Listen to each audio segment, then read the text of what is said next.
Subscribe करंतु पाखरे थिबा बेल आइकन को क्लिक करंतु। रामायण कहाँ पाइब नवस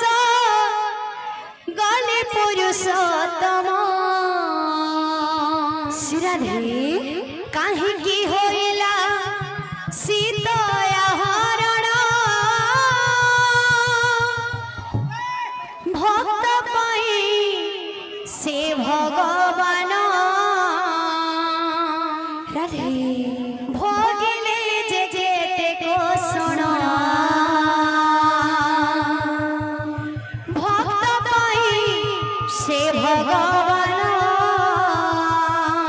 श्रीराधे भोगिले जे जेते कोसण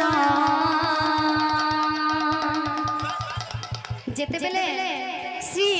राम महाप्रभुकर कुंडली लेखा थी जे राम महाप्रभु अयोध्यार राजा हेबे बोली आ माता सीताकर कुंडली लेखा थी जे जदी श्री राम महाप्रभु अयोध्यार राजा हेबे